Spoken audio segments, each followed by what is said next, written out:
What's up, guys? Welcome back to Between the Pylons. I'm John Camacho. Thank you so much for watching. And today we are talking about Carson Wentz, the very divisive quarterback for the Philadelphia Eagles. And the way I want to approach this is a little bit differently than the way I talk about most of my film study videos, in a sense that I'm kind of taking the quarterback as a whole. So what I decided to do in this video is actually approach it more the way I approach a draft profile video, in the sense that I take clips that I think represent the player as a whole, and then I show them to you. I explain what I like about the player, I explain what I dislike about the player, and then in my draft profile videos, I talk about how I think he'll fit in the NFL and those types of things. What I'm going to do in this video is I'm going to talk about what I love about Carson Wentz, what I'm not super excited about for Carson Wentz, and then in this video, I'm going to talk about the Philadelphia Eagles as a whole and how Carson Wentz kind of fits into that scheme, how maybe the Eagles could help him schematically. But we'll get to all that. Right now, let's start with some of the good things about Carson Wentz. So here we're going to see Travis Foldrum, who's really the standout receiver for the Eagles and the only one they've really had this year. Foldrum has been a bright spot and a receiving core that's been struggling. And you'll see him in the bottom of your screen break away really well. You like to see how he does create some separation against this corner against Dallas. I believe that's their rookie second-round pick. I could be wrong on that, though. And Carson Wentz just absolutely drops it in the bucket. I mean, you can't ask for a more perfectly placed football. That was a well-run route, a well-thrown ball. So that's just one thing. Obviously, this next play, another example of just amazing ball placement down the field. And actually, the first thing I do want to point out, if we can go back here, is watch the pocket presence. Because I think that's something that does get kind of criticized for Carson Wentz for good reason. We will get to that later on in this video. But here you'll see great pocket presence to avoid the rusher and get a perfectly thrown ball down the field. And here it's dropped right in the bucket, but Miles Sanders drops an easy touchdown pass. And that will be a theme for this video. But here, Carson Wentz did his job. It's not his fault that he dropped a touchdown pass, an easy touchdown pass, I might add. It's absolutely not on Carson Wentz. We cannot blame everything on the quarterback. He couldn't have put it in a better spot if he ran down the field and handed it to him. And this is just an example of him having so many guys around him and still being able to throw the ball accurately down the field. You'll see the pressure gets to him. He's got guys all over him. He's not able to step into it. And this is just all arm talent. I understand this is kind of an underrated play, because it's not like a sexy play where he's getting crushed and he throws a beautiful ball. I love plays like that. But just the ability to almost sidearm it here, as you can see, his ability to just sidearm it. It's not technically being tackled the second he lets go of this ball, but he does have guys all around him, and he is able to make an accurate throw down the field. Let's move on to this play. Another example of being tackled in the pocket and being able to stand strong and make a good decision. And look, this particular type of play gets Carson Wentz into a lot of trouble a lot of times. Again, we'll get to that later on, but right here, as he's getting brought down by a 200+ pound man, he's able to stay up, regroup, and get the ball out to his running back for a short, meaningless gain for the most part. But I mean, can we not appreciate the amount of sheer physical ability it takes to make a play like this? I mean, right here, the play is completely broken down. He's stayed in the pocket way too long, gets tackled from behind as the football is up above his head, has the strength to hold on to the football, regroup, stumbles, and oh yeah, I'm gonna get it to my running back for a completion. Yeah, a little shovel pass. That's not the only time he's done that. I saw it a number of times. That's why I put this into this film session with great plays, because again, I understand that is an underrated thing. I understand that statistically that's not a play that anybody's going to write home about. It's not a sexy play, I don't guess. But to me, that is physical ability being shown. And here again, we're going to see a similar type of thing with physical ability, physical athletic ability here. And I watched this probably about 30 times as I was putting together the film for this video. How does he know to pull out the spin move on this play? Look, this is a total play breakdown. This is a screen pass to the other side of the field. The defense reads it perfectly, and Carson Wentz does a good job of noticing that. But really what astonishes me on this play is the fact that as he decides he's not going to throw the ball, he pulls the spin move out as he has somebody who's about to blindside tackle him. and it is able to turn what should have been a 15-yard loss into a 3 or 4 yard gain. I know, again, that's not like a great statistical play, a 3-yard gain on a broken play, but the manner in which he does it is astounding and amazing. And here, I'm not going to narrate this too much. This, you know what this is. This is just a great physical play, just great playmaking ability. Play breaks down in the passing game. He sees a lane, runs, able to break a tackle there, and then just get all the way down to the other side of the field to take it from his 30-yard line to their 30-yard line. Awesome play. I want to show it from this angle just because I really think he just deserves this. I mean, this is just an awesome play that deserves to be seen, and it deserves to be pointed out. I know this is one of the few highlight plays that I put in here, and this is truly a highlight play, an awesome play by Carson Wentz. But his ability to run, his ability to make plays, that should not be underlooked. I understand, and if you follow the Eagles at all, you know where this is going when I get into the negative. I know that those type of plays can go bad. His inability to understand when the play is dead, it can turn negative real quick. I get that. We'll talk about that. But here we're talking about the good, and there's so much good. And again, this is another play where, just is able to throw the football accurately down the field with somebody on his back. Ward is completely covered. He's able to release that ball as he's getting tackled accurately down the field, and Ward is able to actually bring it up. And again, here, actually a very similar type of play as far as, placement of the ball, accurate ball down the field. And I think it's worth mentioning, he made throws like this all the time that were dropped as well. And just the fact that Foldrum catches that, Carson Wentz has to be happy. But again, just one of those plays, puts it exactly where his man and only his man can get it. He does come down with it. Great play, great throw from the opposite hash. That is not an easy throw. That's all that is. And last but not least here, another just great throw that doesn't actually get completed, but it just is another example of a piss missile that he's able to throw. Again, let's not shy away from the fact that this is great pocket presence. I know, again, he gets a lot of shit for his pocket presence, but for his ability to make rushers miss and to maneuver the pocket, that is not his problem. He has that ability. He has that ability in droves. Make an accurate throw off platform. Yes, he can do that. Really, he is the total package as a quarterback. Now, with all that being said, it is 100% fair to note that he is struggling mightily this year, and I have no intention of denying that. It's absolutely a fact. The numbers speak for themselves. We're talking about a guy who is 33rd in quarterback passer rating among all quarterbacks with 50 or more attempts, 3rd in completion percentage, 23rd in total touchdowns among all quarterbacks, and 1st in interceptions. There is absolutely no doubt that he is struggling this year. But if you follow the Eagles, or really if you just follow the NFL to some degree, you know where I'm about to go with this next. There is a serious excuse that Carson Wentz has, and that is the injuries around him. He is working with a depleted offense, an offensive line that has been decimated with injuries, a wide receiver core whose number 1 and 2 weapon is Travis Foldrum and Greg Ward. And I don't mean to throw any shade at either of those players. They're fine players, but I think most people would agree that they belong as number 2 and number 3 options, not number 1 and number 2 options. I think that's fair to say. Their rookie wide receiver who's supposed to come in and be that number 1 option, Jalen Reagor, he's been out of the lineup for most of the season so far, should come back into week 10, but we'll see. We have Deshaun Jackson, who's been in and out of the lineup. We have the tight end position that was decimated. Zach Ertz, who is already not playing very well, is now hurt. He's been hurt for a couple weeks now. Dallas Goedert just came back in week 8 to a limited workload, but he has been hurt for the most of the year. Yeah, this offense is depleted. Oh yeah, and their running back Miles Sanders has been in and out of the lineup all year. This team is depleted with injuries. So that is absolutely a fair point, and it's something to keep in mind when we get into the negative. Now, as we get into the negative part of Carson Wentz's game, I'm going to do my best not to blame Carson Wentz for the lack of weapons around him, but I'm also not going to let him off the hook either.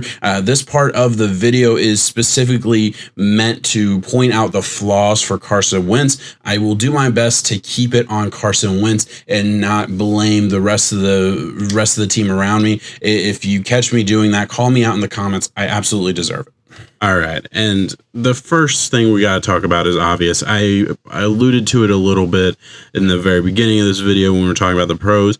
Carson Wentz holds onto the ball far too long. It is not hard to find a clip, find a play where the clock should be running in his head and he just keeps holding on to the ball. And this play, I think, is a really, really good example of that, and a good example of what the Eagles have done to help Carson Wentz, because their offensive line isn't good, and we know that, right? But look at this, and I actually like this angle better. You have 5 linemen, 2 tight ends, and a running back, and you're going to see how many stay here. Every single one of these guys stays. And he's waiting and he's waiting and he doesn't see anything. And we're actually going to go back to this clip later on to point out something else. But for now, we're really just going to focus on the fact that there's nothing going on downfield. He tries to extend the play, extend the play, extend the play. Well, he ends up fumbling the ball and losing the ball. I'm going to show one more example of that here against the Giants. But again, there's plenty. There's plenty of examples of this, and it's him trying to play hero ball. I showed you the positive of it. He can make, garbage aid out of garbage, but usually he's taking a sack, he's taking a hit, he's putting his body in danger because he's just not willing to give up on a single play. And look, it's fun to watch when it's working, but when it's not working, it's really sad. And here I think it's kind of funny because you'll see right here how he looks like he's going to throw downfield, and I assume he's looking at Greg Ward right here in the middle of the field. He does come open for like half a second, and I'm thinking that's where he's planning on throwing it, and then he kind of rethinks because it looks like this safety's kind of backing up, number 23 here. I would think that he realizes, okay, that's a very, very tight window, and it would have been. He might have been able to get it there, but that would have been a tight window. I think he probably made the right decision not throwing that ball. So he decides to wait for somebody to come open. And this is just a Giants defense that is playing good. Looks like birds on a wire type of zone defense. The rushing floor protection's there. The offensive line did nothing wrong in this play. But the longer you wait, eventually you're going to go down. Eventually these athletes on the other side of the field, they're going to get to you. Doesn't matter, especially even if they rush 4, even if they rush 2, they'll still get to you eventually. And when we talk about Carson Wentz's flaws, that is easily his biggest flaw as a football player right now in 2020. And I don't really think anybody would disagree with that. And guys, real quick, if you are enjoying this video, if you wouldn't mind liking it and subscribing to the channel, that would really help me out. But for this next clip that I'm going to show you, I do want to preface it by saying I do believe this is the most egregious thing that I've seen. And before we get into it, I do want to say this is not the only time I saw something like this. This is kind of the most egregious play that I saw. It is not super common, but there are a number of times where I see something like this happen, and it is a serious problem. So let's get right into it. So here we're going to see the combination of a stunt on the defensive line and a blitzing middle linebacker to open up a lane for the defense to blitz the quarterback, and it works to perfection. As you'll see here, the defensive line does the stunt, and Van Der Esch has an easy lane straight to the quarterback. It was a really good defensive play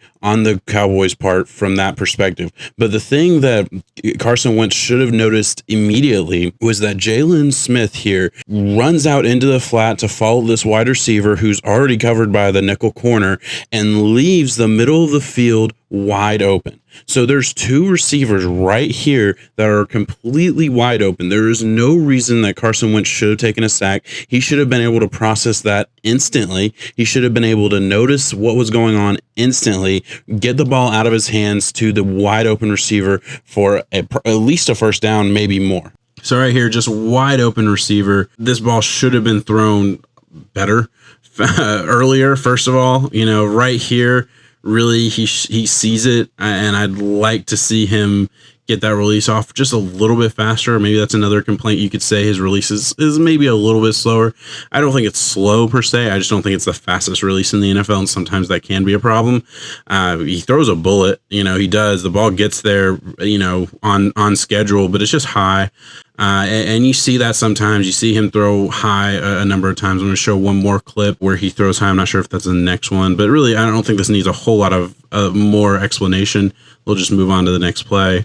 Ball placement is really the theme for this one. And yes, this is the next play here, where you're going to see, again, throws the running back in the flat wide open. This should be an easy catch by the running back, and then probably a first down. Really, like looking at like right here, when this ball should have gone here, the running back should have easily been able to catch that and then turn upfield for probably a first down, maybe even more. Maybe he breaks a tackle and makes a big play.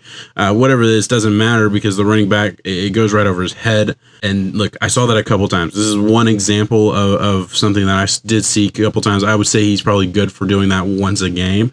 And listen, while all of these things are absolutely fair criticisms on him, and I'm sure there's other minor things that we could also bring up into this conversation that either I missed or just decided wasn't a serious enough offense to really bring up in this video, either way, it's all 100% fair, but I do think it is fair to note that, one, there is a lot of good when it comes to this player. Two, the things that are bad are more along the lines of him trying to make a play or maybe getting overzealous at times. Very rarely do you see things like the super egregious, just absolute misread of a defense. It happens. It happens enough to where I definitely wanted to bring it up in this video, but I don't think it happens enough to where we can say this dude doesn't belong as the starter for the Eagles or anything along those lines. And I understand that's a lot of people talking very, very early. I don't think anybody very seriously is saying stuff like that. But if they are, I would push back against that narrative altogether. So what I want to do now is kind of switch gears and talk about the offense as a whole, talk about this scheme, talk about the things that they are asking Carson Wentz to do. Now, I did kind of water this section down a little bit. I don't have every single detail or every single thing that I noticed. I felt that would make this video an hour and a half long, and I didn't want to do that. But these are some of the things that were most notable to me, and some of the things that I do think should be noticed and should be taken into account when we grade the quarterback. All right, so we're actually coming back to this clip that I showed you early on when I talked about Carson Wentz holding onto the ball too long. And instead of looking at Carson Wentz holding onto the ball, I want to point out something else that I kind of alluded to earlier. And I talked about the amount of blockers that they kept in. They kept 8 people in to block here, right? So 2 tight ends, a running back, and then their 5 offensive linemen are all blocking. So what that means is you have 2 receivers running routes. What happened was, obviously, there was nobody open. Carson Wentz tries to make a play and fumbles the ball. But there was a larger issue of far too many times there were only routes deep down the field, right? And this is just something that I noticed too often, where I really feel like the route combination was an issue. And it wasn't an issue all the time. I felt like the Eagles were far too eager to kind of get the kill shot. And there's 2 problems with that. One, as I already said, they don't really have the weapons to get away with it. And 2, you have a quarterback who we have seen countless times refuse to give up plays. It is a dangerous combination, and one that I believe has really hurt the Eagles over the past couple weeks. It's just too often. Here, I want to kind of move on to the same kind of thing where against the Cowboys in the same game here. And like, this was actually, I think, even more poorly handled as far as like the way they try to do this bootleg, this naked bootleg, and try and get somebody deep. What they're trying to do, and they do it all the time, and I think it is an issue, they're trying to cut the field in half for Carson Wentz and give Carson Wentz a chance to throw it deep down the field. They keep trying to make things like this work, and they just don't have the pieces to do it. And real quick, before we move on in this section, I do think it is fair to note and really prudent to note that I am not trying to blame the scheme or blame Carson Wentz for the fact that they don't have the pieces around him. That is nobody's fault. That's really not even the organization's fault. They have brought in the right guys, in my opinion. They've just been hurt. So that is not something that I think is a fair criticism. I'm making this video to fight back against some criticism for Carson Wentz that I believe is unfounded, because I do believe he is doing everything in his power. And sometimes the players around him are not up to the task. And sometimes the scheme is asking far too much of him and the players. So with that being said, let's move on. All right, so on this play, there's a couple things that I think need to be talked about. First of all, let's talk about the bootleg, or this isn't really even a true bootleg. I think they're just kind of trying to move the pocket. and give the quarterback more time. Again, they're keeping 7 guys into block. And also another thing they do is they have this pulling guard set up to block the quarterback, right? But the thing that they miss is this tackle has been getting beat all game. I don't know who this guy is. I know that the Eagles have been destroyed with injuries, so I'm not sure who this is. I'm sure it's probably just a backup tackle. Regardless of that, he has been beat by the speed rush throughout the entire game. No matter whenever the speed rush came, no matter who it was, he was not athletic enough to jump out of his stance and get in the way of a speed rusher. So what happens is the speed rusher easily gets by him because he has all game, and he's able to single-handedly destroy this play, right? Or at least make this play very difficult for Carson Wentz, who has to buy time, avoid, and then throw a hero ball to the opposite side of the field. And look, I get it. I actually think the play design itself is kind of creative because if we can just take a second and ignore the rusher that blows this play up, you have a deep post route, which could have been open. It wasn't, doesn't end up really ever showing up and being open. So that was never going to be open. You also have your running back running kind of a wheel route here, which again was never going to be open because they are playing this zone defense, and the safety actually follows the running back out, if we can kind of follow that. And then you have Foldrum, who's playing this like curl. It looks like he's running like a 10 to 15 yard curl. And then of course you have 84 here blocking, who was technically a blocker, but he does have a late release. So, they have to be aware of that. It really actually is an interesting play. And I appreciate the creativity for a team that just has a ton of injuries and has a ton of excuses as to why they're struggling. So again, I like the creativity, but at the end of the day, maybe stop calling these deep passes because they're not a good deep threat football team. And I understand that's what they want to be. That's why they drafted Jalen Reagor to be the number 1 pick. They want to be a deep threat football team, but they're not. And they don't have the talent, they don't have the resources to do that. So stop trying to be something you're not. So that to me is a snapshot of everything that is wrong with the criticism of Carson Wentz. Some of it is absolutely founded. He stays in the pocket way too long. He is trying to play hero ball on every single play, and he makes mistakes. Sometimes he makes the wrong read. It happens enough to where it is absolutely a fair criticism.